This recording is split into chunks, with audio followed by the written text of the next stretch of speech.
இயேசு கிறிஸ்துவின் இனிதான நாமத்தினாலே உங்கள் யாவருக்கும் அடி அன்பின் நல்வாழ்த்துதலை தெரிவித்துக் கொள்கிறேன். நாம் நீதிமொழியிலிருந்து தியானித்துக் கொண்டிருக்கின்றோம். இப்பொழுது நாம் வசனம் 20 முதல் நாம் தியானிக்க போகிறோம். 20 முதல் 33 வரை.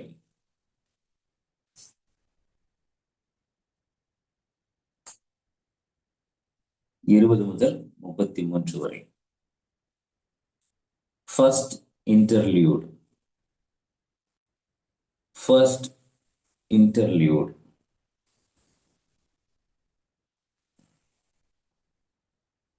இந்த ஃபர்ஸ்ட் இன்டர்லியூட் அப்படின்னு சொல்லும்போது இது இசை குறிப்பான ஒன்றாய் நமக்கு என்ன செய்கிறது, காணப்படுகிறது. அந்த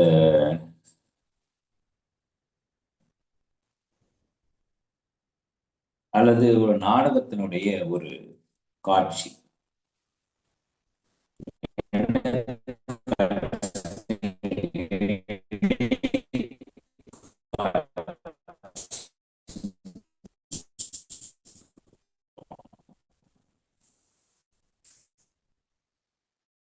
கேப் விட்டு இன்னும் வேற ஏதோ ஒன்று போகுதுன்னு வச்சுக்கோங்களேன், அந்த மாதிரி.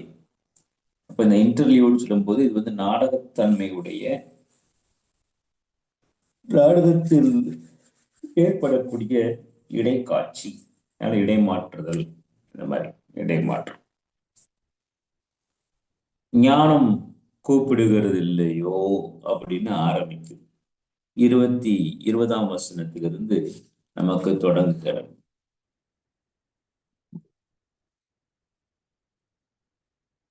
இப்போ இந்த வசனத்தை நாம் எப்படியாக பார்க்க முடியும் அப்படின்னா, ஞானம் அப்படிங்கிறது பேச ஆரம்பிக்கிறது. ஞானம் கூப்பிடுகிறது இல்லையோ. இதுக்கு என்ன நம்ம தலைப்பு கொடுக்கலாம் அப்படின்னா, இதற்கு நம்ம கொடுக்கக்கூடிய தலைப்பு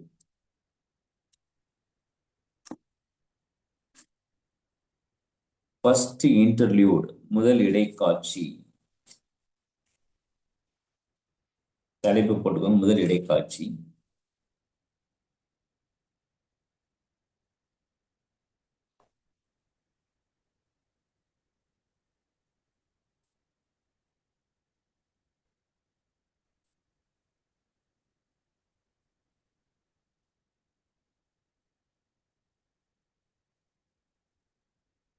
எளிதில் ஏமாற்றப்படும் எளிதில் ஏமாற்றப்படும் இயல்புள்ளவற்றை எளிதில் ஏமாற்றப்படும் இயல்புள்ளவற்றை ஞானம் கண்டிக்கிறது. எளிதில் ஏமாற்றப்படும் இயல்புள்ளவற்றை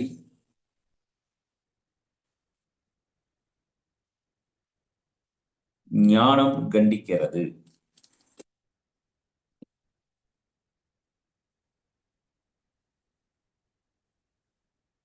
இருபதாம் வசனம் முதல் 27ஆம் வசனம் வரை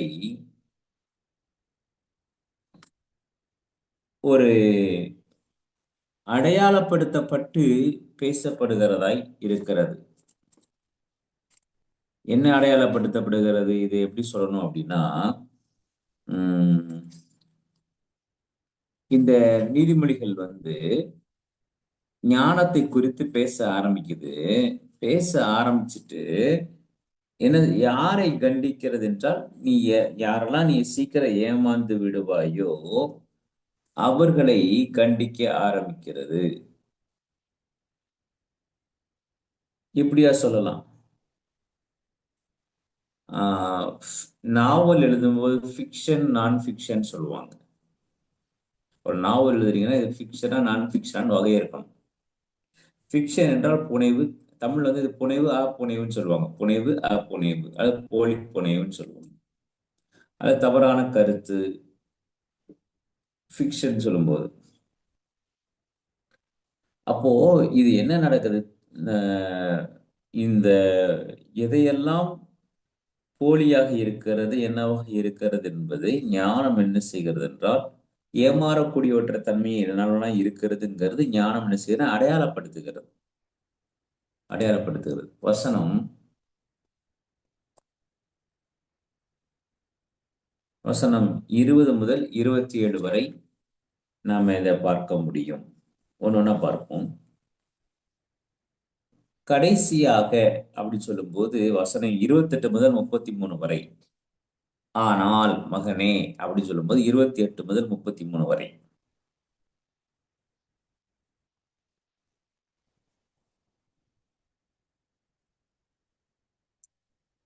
இப்போ இந்த பகுதியை நம்ம ரெண்டா நம்ம பிரிச்சுட்டோம்.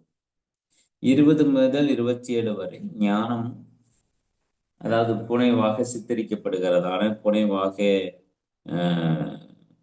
ஏமாறக்கூடியவற்றை சீக்கிரம் நீ ஏமாந்துருவ, இதெல்லாம் புனைவு என்பவற்றை அடையாளப்படுத்தி அல்லது அட்ரஸ் பண்ணுகிறது.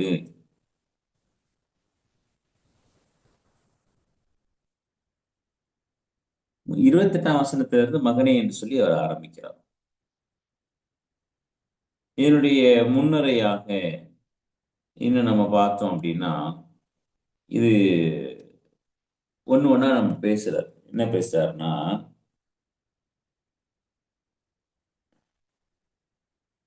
இளைஞன் ஏமாந்துடக்கூடாது, ஏமாறக்கூடிய இளைஞனா இருந்துடக்கூடாது என்பதுல தகப்பன் தெளிவா இருக்கிறார்.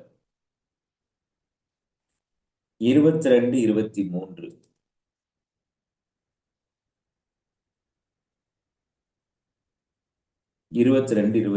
வசனம் 22, 23.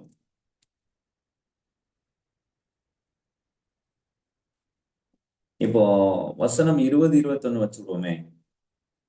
இந்த வசனம் 20, 21 வந்து இப்போ ஒரு நாடக காட்சி நடக்குது. அந்த நாடக காட்சியில நாடகம் நடந்துட்டு இருக்கும்போது ஒரு இன்டர்வியூட் ஆயிருது. சரிங்களா? இப்ப ஞானத்தை ஒரு பெண்ணாக உருவகிக்கிறார். முதலாவது 20, 21 வாசிக்கலாமா? வசனம் 20, 21.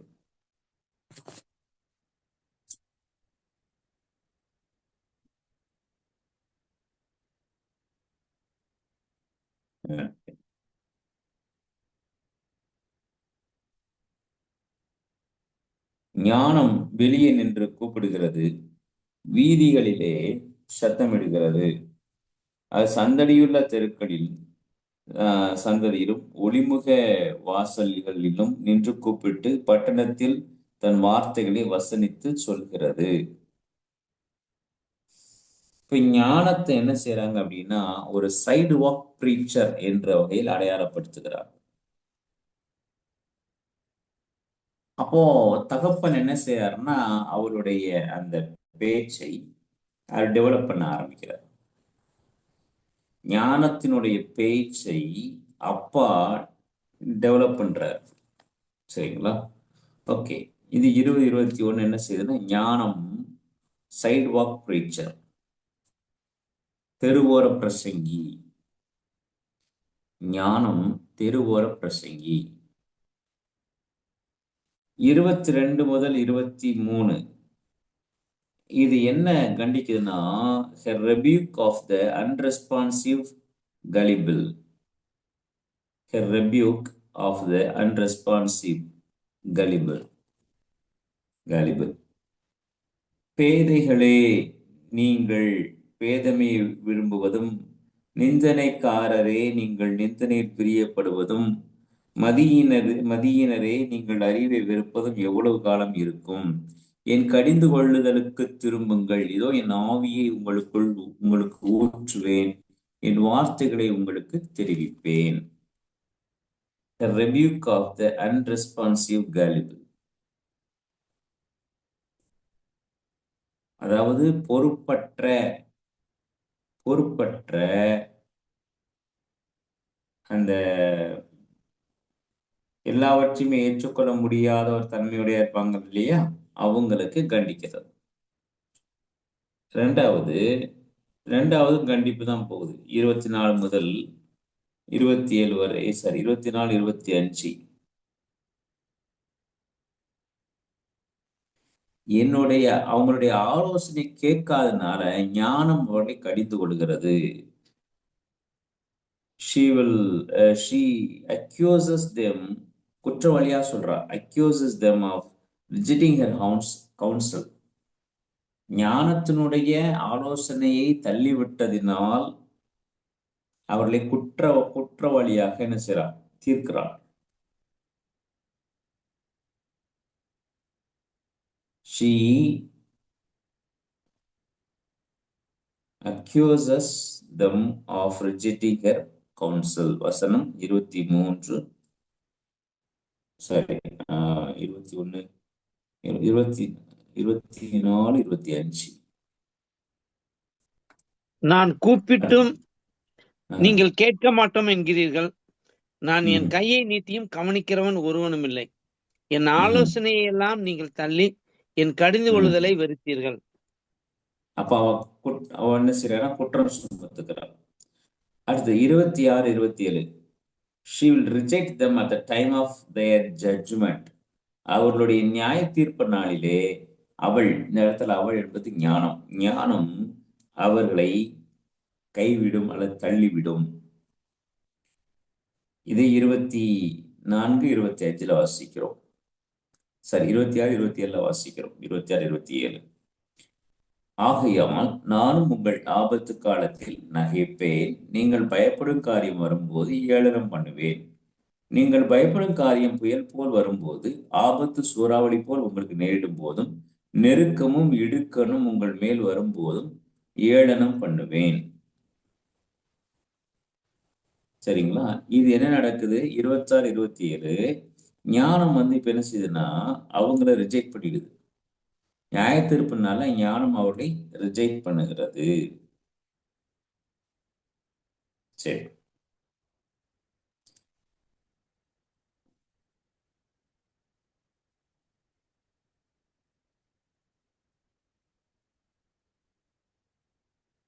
சரி. இப்போ 28 முதல் 33, 28 முதல் 33 டாபிக் என்னன்னா, her reflections on her sermon. அவளுடைய செர்மன், அதாவது பிரசங்கத்தினுடைய ரிஃப்ளெக்ஷன், பிரதிபலிப்பு. her reflections on her sermon, verses 28 to 31. 28 வசனம் முதல் 31 வசனம் வரை.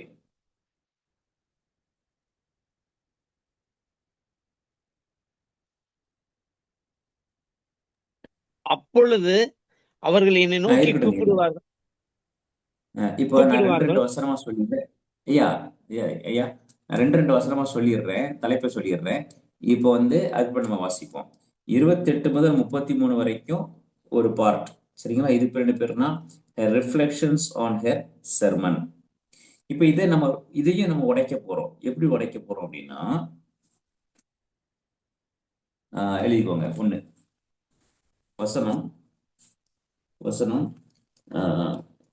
28, 28, 29. சரிங்களா? வசனம் 28, 29. அதுக்கு என்ன அளிக்கணும்னா,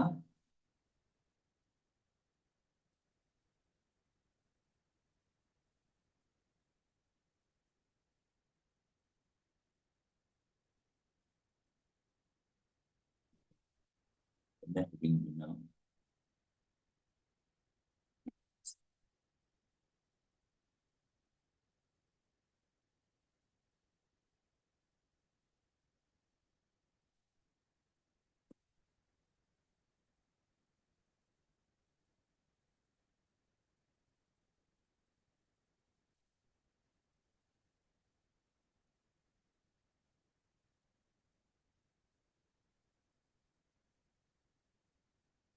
அறுதி நிலை அல்லது அறுதி முடிவு. அறுதி முடிவுனா இதுக்கு மேல தீர்க்கமான முடிவுன்னு அர்த்தம். அறுதி முடிவு, ஃபைனாலிட்டி. 28, 29 ஃபைனாலிட்டி, அறுதி முடிவு. அடுத்தது செட்டானிட்டி, உறுதியானது.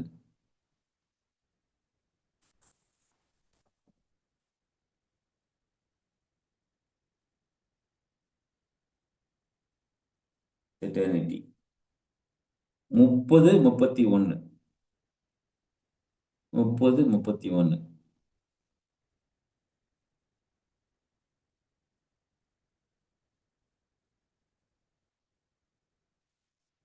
30 31. அடுத்தது 32 33. 32 33.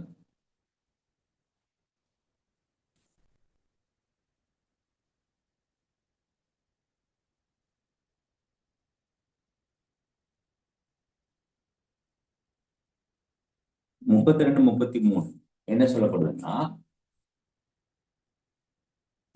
முட்டாள்களினுடைய மரணமும் ஞானிகளுடைய வார்த்தையை கேட்டு இருக்கிறதான பாதுகாப்பும். முட்டாள்களுடைய முடிவும் ஞானத்தினுடைய பேச்சை கேட்டு இருப்பவருடைய வாழ்வும்.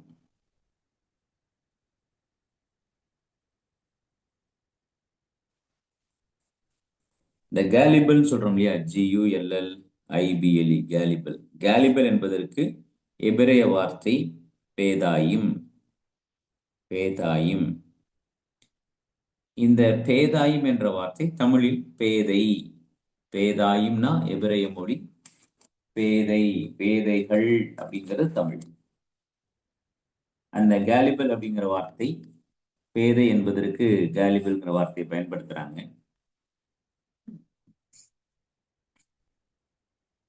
தமிழ் என்ன நடக்குது? அதற்கு பேதைகள். அப்ப எபிரேயமும் தமிழும் இணைந்து செல்வதை பார்க்க முடியும்.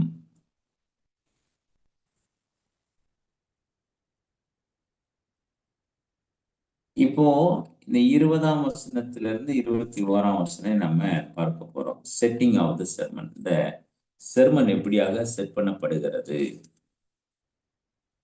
ஞானம், ஹோப்மோத். இப்போ இந்த ஒரு பகுதியை நாம் உற்று ஆராய்ந்து பார்க்கும்போது, ஞானம் யாருக்காகவும் வெயிட் பண்ணுவது கிடையாது. இதுதான் முதல்ல எடுத்த உடனே தொடங்குறாங்க. என்ன தொடங்குது அப்படின்னா, பாருங்க, ஞானம் கூப்பிடுகிறது இல்லையோ. 20ஆம் வசனத்தை நம்ம வாசிப்போம். ஹோப்மோத், ஹோப்மோத் பஹூச் தாரோ, தரோனா, தரோனா பரேஹோத்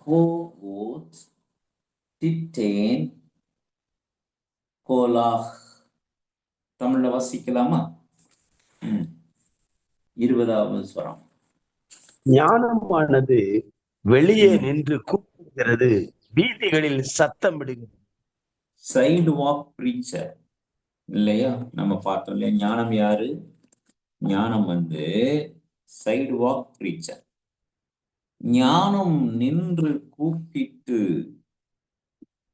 ஞானம் வெளியே நின்று கூப்பிடுகிறது, வீதிகளில் சத்தமிடுகிறது. இந்த ஒரு வார்த்தை நமக்கு என்ன சொல்லி தருகிறது என்றால், wisdom does not wait for an audience to come to hear. ஒரு பயிலும் வரமாட்டான், தானா திருந்தும், கல்யாணம் முடிச்சா சரியாயிருவான், அவனா வரட்டும், அந்த காலங்கள் விடலாம், தப்பு கிடையாது. ஆனால் ஆனால் நாம் சொல்லிக்கொண்டே இருக்க வேண்டும். நான் சொல்லாம இருந்தா அவன் திருந்துவானா? எப்படி திருந்துவான்? அவங்க அப்படி இருக்கிறாங்க, அப்படி இருக்கிறாங்கன்னு சொல்லிட்டு சில இப்ப இருக்கிற பிள்ளைங்களாம் சொல்லுவாங்க, ரைட்டு, நீ எப்படி இருக்கிற? இன்னைக்கு இருக்கிற வாலிப பிள்ளைங்களுடைய ட்ரெண்ட்லாம் பணக்காரனை பார்த்து செட்டில்ட் ஆகணும். நான் சொல்லுவேன், பரிசுத்தவானா பார்த்து செட்டில்ட் ஆகு. பரிசுத்தவான் கூட செட்டில்ட் ஆகு, பணக்காரன் கூட செட்டில்ட் ஆகாது. உலகத்தை அனுபவிக்கலாம், உலகத்தோடு வாழலாம், நல்ல ஜாலியா நம்ம கஷ்டப்பட்டுட்டோம், நம்ம கல்யாணத்துக்கு இருக்கக்கூடாது, அப்படி இருக்கக்கூடாது, இப்படி இருக்கக்கூடாது, பிள்ளைகளுடைய கனவுகள்லாம் இருக்கும். எல்லாம் சேர்த்தான் சொல்றேன், என்னையும் சேர்த்தான் சொல்றேன், என் பிள்ளையும் சேர்த்தான் சொல்றேன்.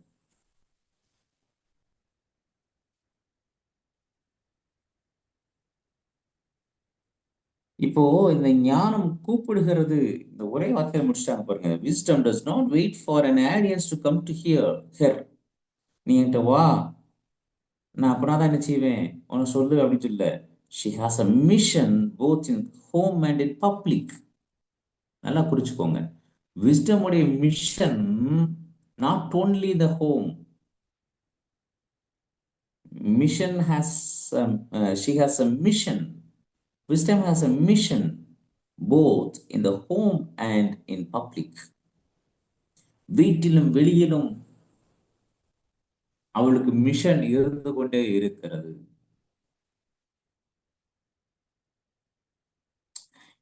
இப்போ இப்ப இப்ப யாரு கேட்கிறா? ஆனா ட்ரெண்டிங் மாறி இருக்கிறது, நான் இல்லைன்னு சொல்லல. மாத்தி விட்டது யாரு? நேத்து கனவு, நேத்து தூங்க போறதுக்கு 2:30 மணி ஆயிடுச்சு. 2:30 தான் தூங்க போனேன். ஏதோ ஒரு இடத்துல கள்ள உபதேசம் டீச் பண்றாங்களாம், அதை எதிர்த்துட்டு நிப்பாட்டியா அப்படின்னு சொல்லிட்டு சண்டை போட்ட மாதிரி கனவு. இது என்ன சொல்றேன் அப்படின்னா, இன்னைக்கு ட்ரெண்டிங்க மாத்தி விட்டது யாருங்க? ஒரு காலத்துல நல்லா தானே இருந்தோம், நல்லா தானே போயிட்டு இருந்துச்சு. இந்த சூழலை மாற்றி விட்டதுல நிறைய பேருக்கு பங்கு இருக்கு.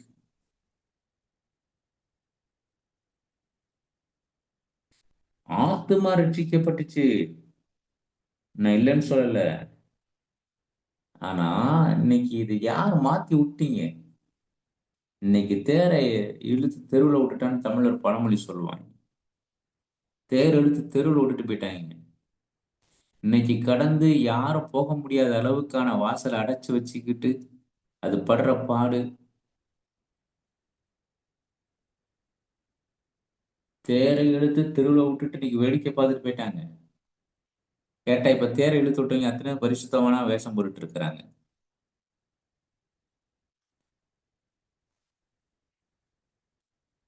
உலகம் எப்படி இருந்தாலும், உலகத்துல உள்ளவங்க எப்படி இருந்தாலும், முதல் விஷயம், நான் ஸ்தாபனங்கள்லாம் நான் பேர சொல்ல விரும்பல, நல்லா இருக்காது. நீங்க ஒரு சர்ச் இருக்குது, சிஎஸ்சிக்கு அதுக்கு வித்தியாசமே இல்லை. நான் கேட்டேன், ஏன் நீங்களாம் தனியா நீங்க சபை பேர் வச்சிருக்கீங்க, பேசாம சிஎஸ்சியோட சேர்ந்துட வேண்டியதானே அப்படின்னு. சிஎஸ்சிக்காரன் கூட பரவாயில்லையா, பரவாயில்லங்கிற லெவலுக்கு வந்துருச்சு அந்த ஸ்தாபனம்லாம். அவங்ககிட்ட இருக்கிற உபதேச தெளிவு, அவங்கள்ட்ட இருக்கிற கண்டிஷன் கூட இவங்ககிட்ட இல்லையே. கேட்டா உலகத்திலே நான் பெரிய ஸ்தாபனம் வாங்க. எனக்கு ஸ்தாபனத்தை குறை சொல்வதல்ல என்னுடைய நோக்கம். நீங்க ஏன் ட்ரெண்ட் செட்டிங் மாத்தி விட்டீங்க?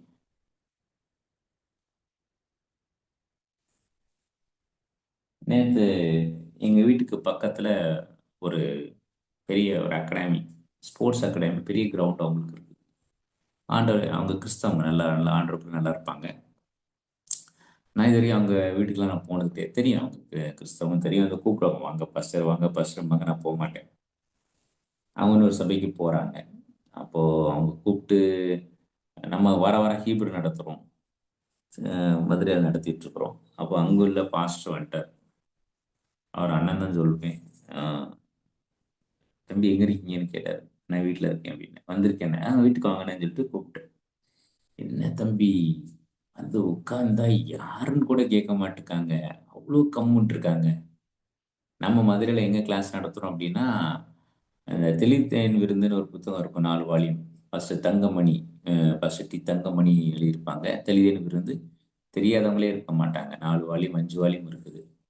அதில் இப்போ அவங்க அந்த ஃபர்ஸ்ட் தங்கமணி எழுதின 3 வேதாகமத்தில் 3 அப்படின்னு ஒரு புத்தகம் புதுசாக வந்திருக்குது. அவங்க அப்பா பெரிய வேத ஆராய்ச்சியாளர், வேத பண்டிதர் ஃபர்ஸ்ட் தங்கமணி. அவருடைய பையன் தான் வந்திருந்தாங்க. அவங்க அவங்க இடத்துல தான் நாங்கள் 3 வருஷமா, இப்போ 3ஆவது வருஷம் ஆரம்பிக்க போகிறோம், ஹீப்ரு கிளாஸ் நடத்திட்டு இருக்கிறோம். வாரம் வாரம் போய் நடத்திட்டு இருக்கிறோம். என்ன தம்பி சிரிக்க கூட மாட்டுக்காங்க அப்படின்னாங்க. அப்படிதானே இருப்பாங்க. சரி நீங்க யாரா சொன்னீங்களானே அப்படின்னு. அப்பா பேரெல்லாம் சொல்ல வேணாம்ப்பா அப்படின்னு சொல்லிட்டு இருந்தார். ஏன்னா அவருடைய வேத ஞானத்திற்கும் இவங்கள லோக்கல்ல இருக்கிறவங்களை கம்பேர் பண்ணோம்னா ஒண்ணுமே கிடையாது. வாயில பயங்கரமா நுனிநாக்கு ஆங்கிலம் வரும். ஆனா பைபிளுடைய நாலேஜ்னு கேட்டா ஒண்ணும் இருக்காது. ஆனா அவங்க தான் ரெவரண்டு டாக்டர்னு சொல்லிட்டு கோட் போட்டு அதனாலதான் இப்ப புரியுதானே நான் எதுக்கு வரலனே அப்படின்னு. சரிதான் தம்பி அப்படின்னாங்க. இது ஏன் சொல்றேன் அப்படின்னா, ஞானம் கூப்பிடுகிறது இல்லையோ, இன்னைக்கு ட்ரெண்ட் செட்டிங்கை மாத்தி விட்டுட்டு அதுக்கு அவன் குற்றவாளி இவன் குற்றவாளி, அந்த காலத்துல இருந்த மாதிரி இல்ல, இந்த காலத்து மாதிரி இருந்த மாதிரி இல்ல. பாவம் செஞ்சது ஒரு ஆளு, அனுபவிக்கிறது ஒரு ஆளு. தானியேல் புத்தகத்தை வாசிச்சீங்கன்னா தெரியும். ஆனால் தானியேல் ஜெபித்த போதோ அந்த 9ஆம் அதிகாரம் 10ஆம் அதிகாரத்தை தொடவே மாட்டாங்க நம்ம மக்கள். தானியேல் 9ஆம் அதிகாரத்தை பார்த்தீங்கன்னா, நாங்கள் பாவம் செய்தோம், நாங்கள் அக்கிரமம் செய்தோம், நாங்கள் நாங்கள் சொல்லிட்டு இணைச்சு பேசிக்கிட்டே இருப்பார். மனம் திரும்புகிறோம் ஆண்டவரே, எங்களை மன்னிங்க ஆண்டவரே என்று சொல்லி தானியேலுடைய கதறுதலை பார்க்கும்போது கடுமையாக இருக்கும். நாங்கள் பாவம் செய்தோம். இப்ப நம்ம செய்ய வேண்டியது என்னன்னா, நம்ம 20 பேர் இருக்கிறோம், இல்லை 18 பேர் இருக்கிறோம். 18 பேர் அல்லது 20 பேர் அல்லது 30 பேர் என்ன செய்யறோம் அப்படின்னா, ட்ரெண்ட் செட்டிங்கை மாத்தி விட்டுட்டாங்கன்னு சொல்லிட்டு நான் சொல்றேன். ஆனா என்னுடைய பொறுப்பு என்னவாக இருக்க வேண்டும் என்றால், ஆண்டவரே நாங்க மாத்திட்டோம், எங்களை மன்னிங்க ஆண்டவரே, எங்களை மன்னிங்க ஆண்டவரே, எங்களுடைய மீண்டுமாய் எங்களுக்கான ஒரு எழுப்புதலை தாருங்க ஆண்டவரே என்று சொல்லி நாம் இப்படி தானியேல் மாதிரி ஜெபிக்கும் போது, எடுத்துக்கோங்க தானியேல் 9ஆம் அதிகாரத்தை எடுத்துக்கோங்க. எனக்கு தானியேல்ல பிரியமான புருஷனே அப்படின்னு சொல்லி தான் பிரசங்கத்தை கேட்டிருக்கிறேன். 9ஆம் அதிகாரத்துல இருந்து நான் பிரசங்கம் நான் ரொம்ப கேட்டது இல்லைங்க, நான் உண்மையே சொல்றேன். நான் பைபிள் வாசிக்கும் போது எனக்கு ஆண்டவர் காமிக்கிறார், இப்படிலாம் இருக்கிற இப்படிதான்டா ஜெபம் பண்ணணும் அப்படின்னு சொல்லி எனக்கு காமிக்கிறார். தானியேல். அதுக்காண்டி நம்ம இதை சொல்லி யாருமே ஜெபம் பண்ண மாட்டேங்கிறோம். ஏன் அப்படின்னா, நான் பாவம் செஞ்சேன்னு சொன்னா நான் எங்க பாவம் செஞ்சேன்? ம்?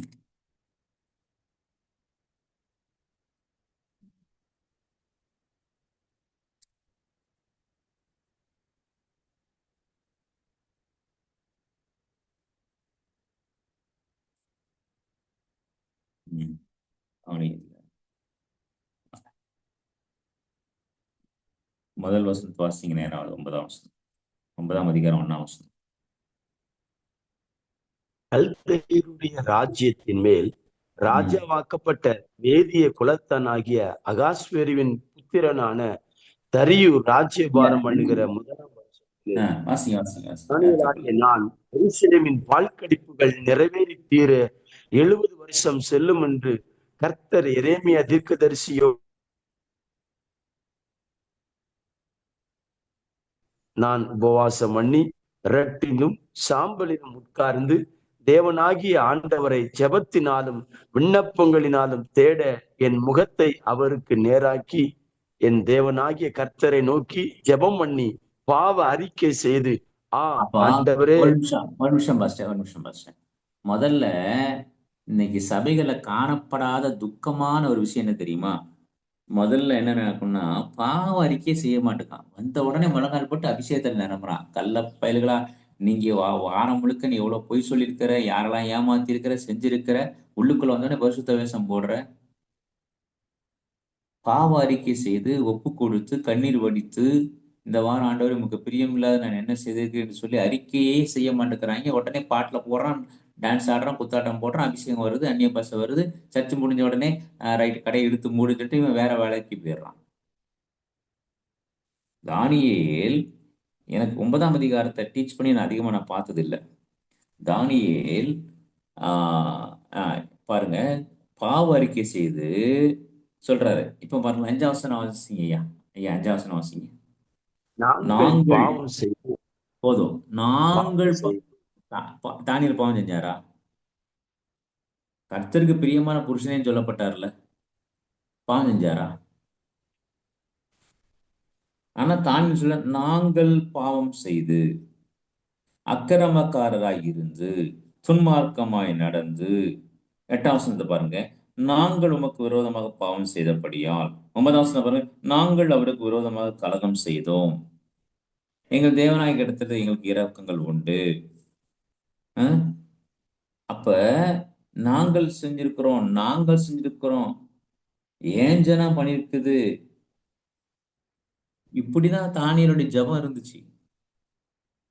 இப்போ இன்னைக்கு ட்ரெண்ட் செட்டிங்கை மாத்தி விட்டுட்டு நீ எப்படி வேணாலும் ட்ரெஸ் பண்ணு, நீ என்ன வேணாலும் செய்யி, எப்படி வேணாலும் வாழ்ந்துக்கோ, இப்படியெல்லாம் ஒரு பெரிய ஓப்பனிங்கை கண்ட மணிக்கு செஞ்சு விட்டுட்டு, மடை திறந்த வெள்ளம் போல கிறிஸ்தவத்துக்குள்ள அந்த காலத்துல எல்ஆர் ஈஸ்வரி படிச்ச பாட்டு ஒண்ணு. எல்ஆர் ஈஸ்வரி அந்த யாரோ நம்ம ஆம், அதாவது இந்த பாட்டு, இயேசு ரட்சகர் பெயரை சொன்னால்.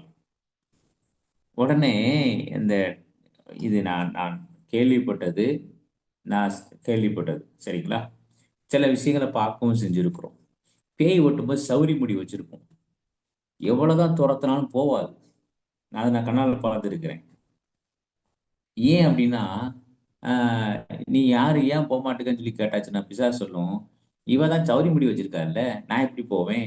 இது திருப்பதியில இறக்கிச்சுது, அந்த அந்த கோயில்ல இறக்கி விட்ட முடி எடுத்துல சௌரி முடியை போட்டு பின்னி வச்சிருக்கா அப்படின்னு சொல்லிட்டு இப்படியே சொல்றத நான் கேட்டிருக்கிறேன். இது ஊழியத்துல நிறைய பேருக்கு நமக்கு அனுபவம் இருக்கும். இன்னைக்கு பேய் ஓட்டுறதுங்கிறது என்னச்சா, இன்னைக்கு பிசாசுகள் ஓடுது செய்துன்னா இந்த மாதிரி சொல்லி எதுவுமே ஓடாது. அப்ப இயேசு ரட்சகர் பெயரை சொன்னால் அந்த பாட்டு ஓடிக்கிட்டு இருக்குது. பிசாசு சொல்லுது, இவ அங்க இருக்கல்ல, நான் எப்படி போவேன் அப்படிங்குது. அந்த காலத்துல ரெக்கார்டிங்ல ரட்சிக்கப்படாதவர்களை கொண்டு பாட்டு படிச்ச பாட்டுகளை அதிகமாக பெந்தெக்கோஸ்து சபையில ஒலிக்க விட மாட்டாங்க. ரட்சிக்கப்படாமல் பாட்டு கிறிஸ்தவ பாட்டை பாடினவர்களுடைய பாட்டை பெந்தெக்கோஸ்து சபைகளிலே ஒலிக்க விடாத காலங்கள் இருந்தன.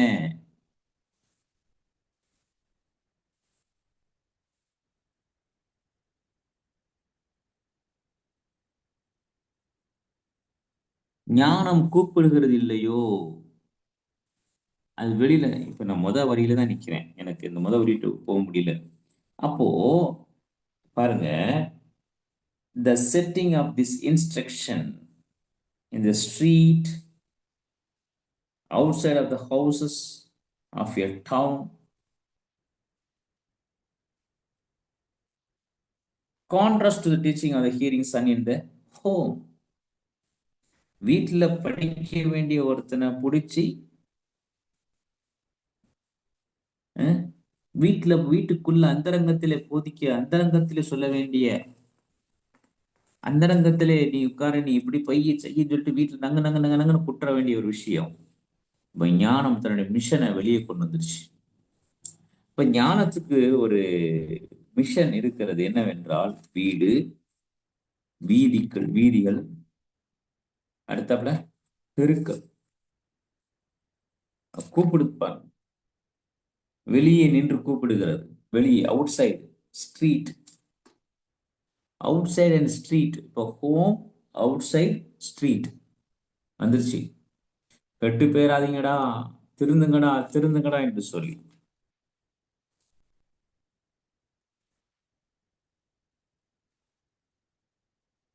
ஐந்தாம் அதிகாரம் 16ஆம் வசனம், நீதிமொழிகள் 5:16. டைம் ஆயிடுச்சுன்னு சொல்லுங்க ஐயா, லீவு தானே, ஒன்றும் பிரச்சனை இல்லை. நீதிமொழிகள் 5ஆம் அதிகாரம் 16ஆம் வசனம். உன் ஊற்றுகள் வெளியிலும் உன் வாய்க்கால்கள் வீதிகளிலும் பாய்வதாக. அது ஆசீர்வாதம் இல்லைன்னு சொல்லிட்டேன்.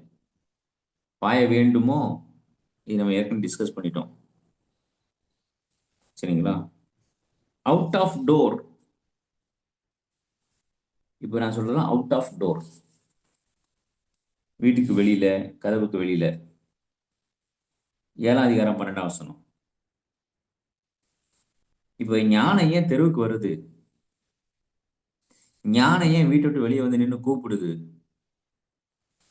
ஏன்னா இங்கேயோ நீ மிஸ் பண்ணிட்ட. சில வேளை வீதியில் இருப்பாய், சந்துக்கள் தோறும் பதிவிருப்பாய். இங்க விபச்சாரி என்ன செய்யறான்னா, வேட்டையாடுற மாதிரி சில நேரம் அவ வீட்டுல இருக்க மாட்டுக்கா. அப்போ இந்த ஞானம் வெளியில வந்து நிக்கிறது காரணம்னா, இவளும் பெண், ஞானம் ஒரு பெண், விபச்சாரி வேசித்தனம் என்பது ஒரு பெண், 2 பெண்கள். ஒரு பெண் என்ன செய்யறா அப்படின்னா, வீட்டிலேயே இருக்க மாட்டுக்கா. அவ வந்து அலைஞ்சிட்டே இருக்கா, ஒவ்வொருத்தனையும் கூப்பிடுறா, வாடா வாடான்னு கூப்பிடுறதுக்கு நிக்கிறா, சந்துகள் தோறும் பதிவு இருக்கிறா. ஞானம் வெளியில வந்து நின்றுட்டு, நீ என்கிட்ட வாடா வாடான்னு சொல்லிட்டு நிக்குது. 2 பெண்கள். அண்ணா என்ன சித்தரிப்பு பாருங்க.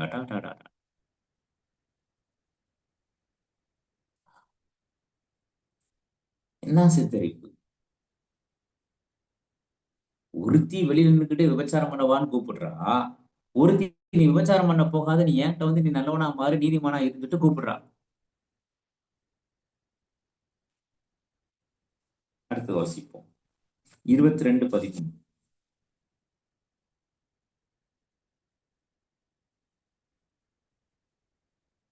வெளியிலே வெளியிலே சிங்கம், வீதியிலே கொலையுண்டேன் என்று சோம்பேறி சொல்லுவான்.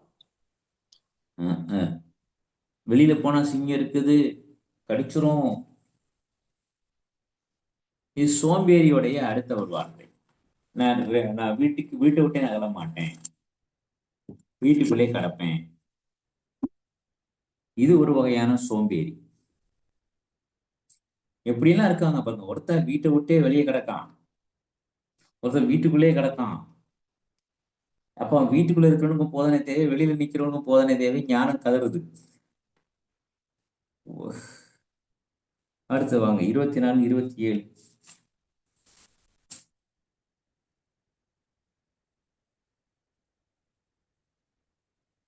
வெளியில் உன் வேலையை எத்தனைப்படுத்தி வயலில் அதை ஒழுக்காக்கி பின்பு உன் வீட்டை கட்டு. சூப்பர். இப்போ வெளி, அடுத்தவள வயலு, அடுத்தவள வீடு.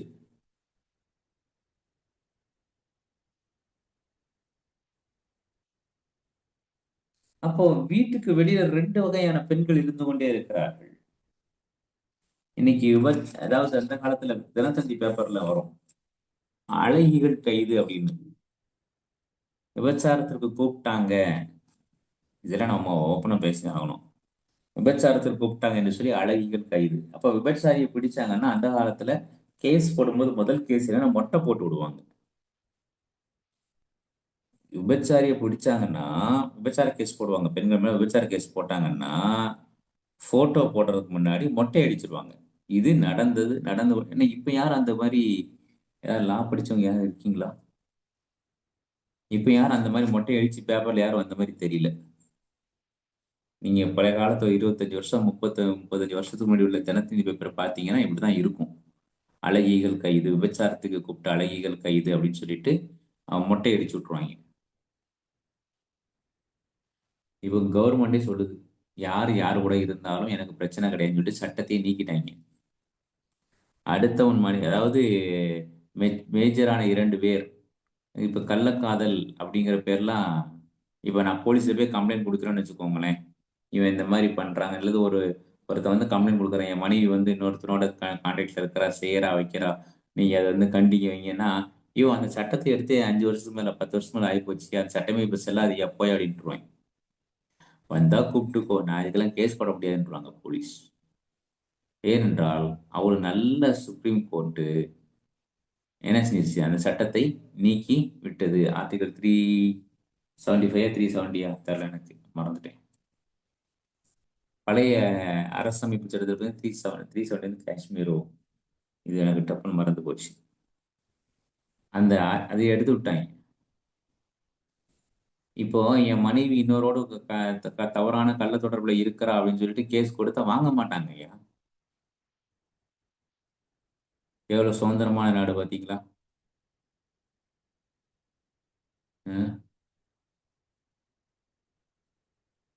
RSS அமைப்புக்கு ரெஜிஸ்ட்ரேஷனே கிடையாது. ரிஜிஸ்டரே பண்ணாம ஒரு ஸ்தாபனத்தை நடத்திட்டு இருக்கேன். நீங்க நடத்துக்க பார்ப்போம். ஆட்கள் நம்ம ஆட்களை நம்மளை காமிச்சு கொடுப்பாங்க. என்ன தெரியுமா காமிச்சு கொடுப்பாங்க? நீ ஏன் பதிவு பண்ணல அப்படின்னு. அடுத்து நம்ம ஒரு கேள்வி கேட்டோம்னா,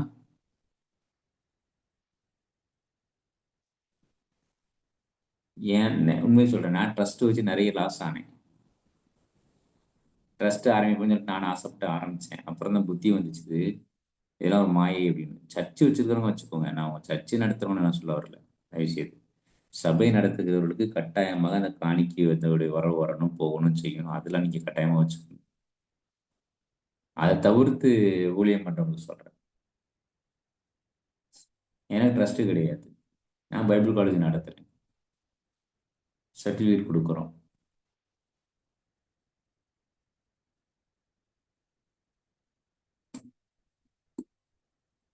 31-23 நீதிமொழிகள். அவள் புருஷன் தேசத்து மூப்பரோடு நியாயஸ்தலங்களிலே, நியாயஸ்தலங்கள் என்றால் ஒளிமுக வாசலிலே உட்கார்ந்திருப்பான், அவன் பெயர் பெற்றவனாய் இருப்பான். இப்ப இவனும் ரோட்ல உட்காந்துருக்கான். இப்ப இவரு ரோட்ல உட்காந்துருக்காரு, அம்மா எங்க உட்காந்துருக்கு? வீட்டுல உட்காந்துருக்கு.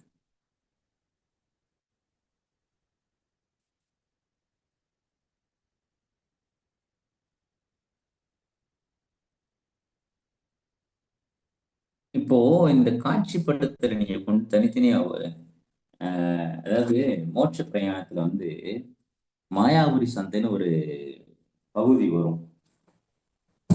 இந்த மாயாபுரி சந்தை வந்து பயங்கரமான சந்தை.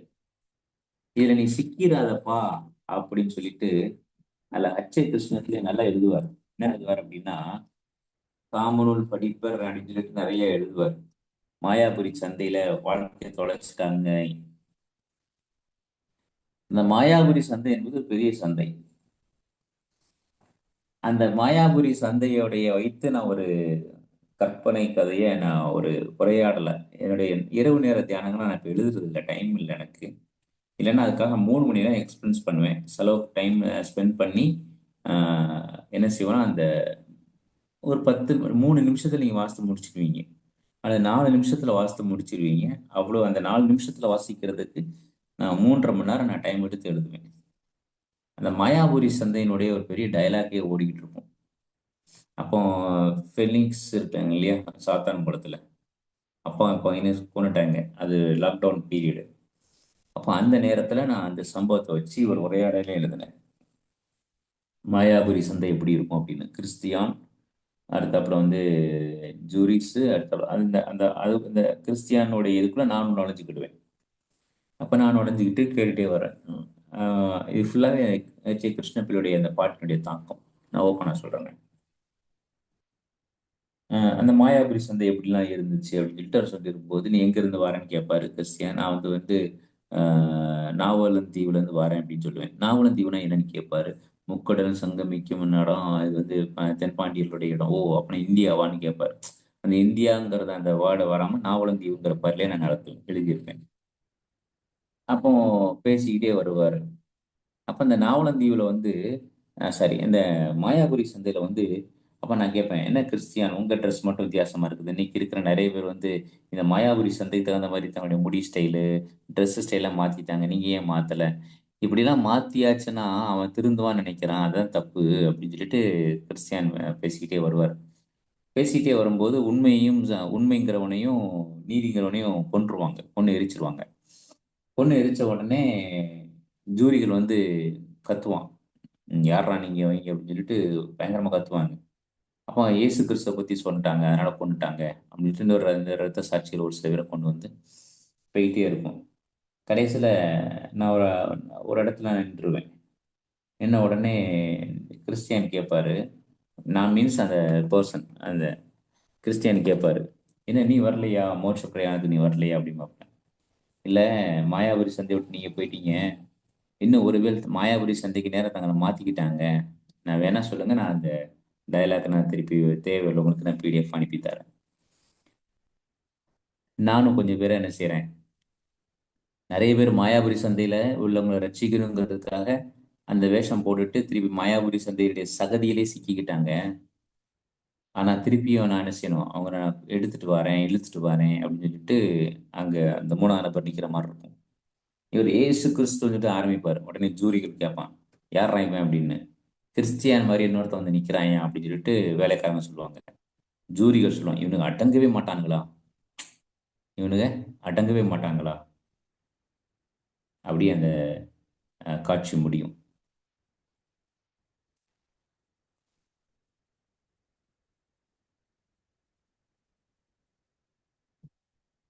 வசனத்தை வாசிப்போமே. மத்தேயு 8ஆம் அதிகாரம் கடைசி 2 வசனம்.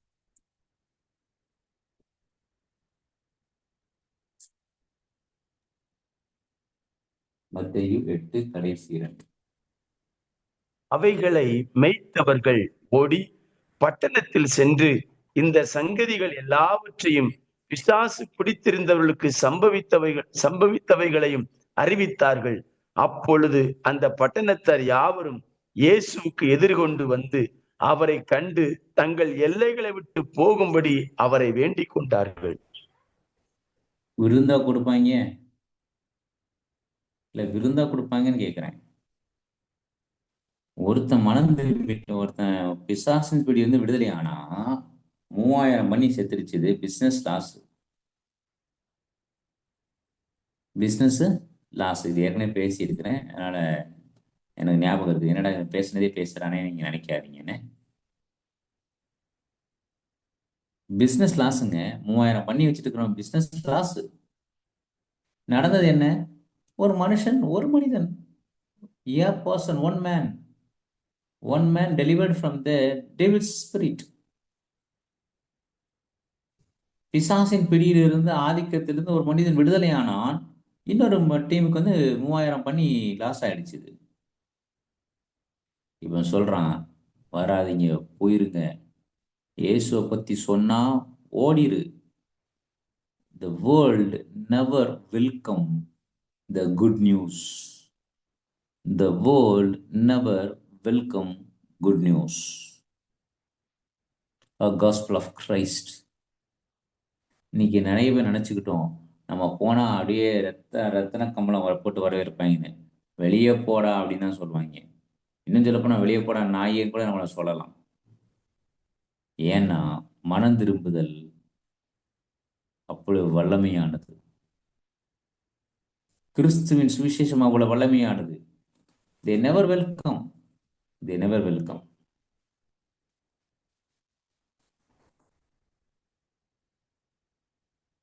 இயேசுவே நீர் போய்விடும். ஏன்டா நீ எங்க கிராமத்துக்கு சுவிசேஷம் சொல்ல வர? போ, அடுத்த ஊருக்கு, உங்க ஊருக்கு போ, உங்க இடத்துல வச்சு சொல்லு. இங்க எதுக்கு வந்து சுவிசேஷம் சொல்ற? The world never welcome the wisest verses.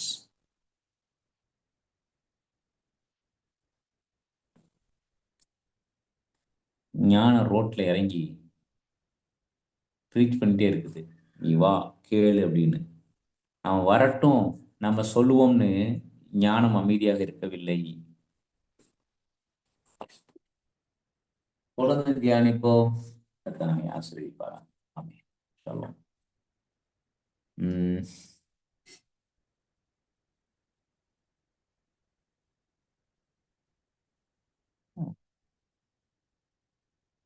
கிங்மோகன் ஐயா ஜோம் பண்ண முடியும்னா ஜோம் பண்ணுங்க, ஃப்ரீயா இருந்தீங்கன்னா.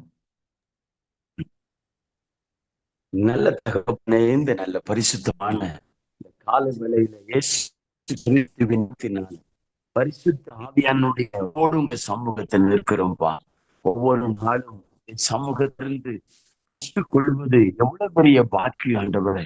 ஆண்டவரே நடக்கக்கூடிய கிருபைகளை தந்திருக்கிறது. உங்க சமூகத்தில் அமர்ந்து நல்ல பங்கை பெற்றுக்கொண்டு நல்ல தருணங்களுக்காக ஸ்தோத்திரம். நாங்க விரயமாக்காதபடிக்கு தேவனுடைய நாமத்தை உயர்த்த, தேவனுடைய பரிபூர்ண சித்த கிருபை நன்றி செலுத்துகிறோம். ஐயாவுக்காக ஸ்தோத்திரம். பாஸ்டர் பலத்தினால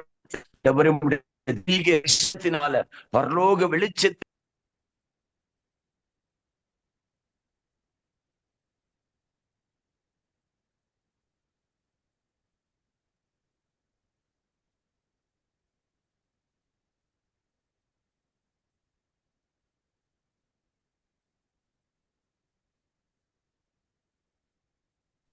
இயேசு கிறிஸ்துவின் நாமத்துல அர்ப்பணிக்கிறோம். வீட்டுக்குள்ள மாத்திரமல்ல, தேசத்துல கேட்டாலும் உடைய வார்த்தையை சொல்லிக் கொண்டே இருக்கணும். உடைய வார்த்தையை அறிவித்துக் கொண்டே இருக்கணும். எங்க மூச்சு இருக்கிற வரைக்கும் தேவனுடைய வார்த்தையை பிரசங்கித்துக் கொண்டே இருக்கணும். தேவனுடைய வார்த்தையை உபதேசித்துக் கொண்டே இருக்கணும். தேவனுடைய வார்த்தை ஒரு நாள் தேசத்தை, ஜனத்தை மறுரூபப்படுத்தும். தேசத்தை உடைய வார்த்தையால மூடுகிறவளாய் மாற்றி விடுங்க.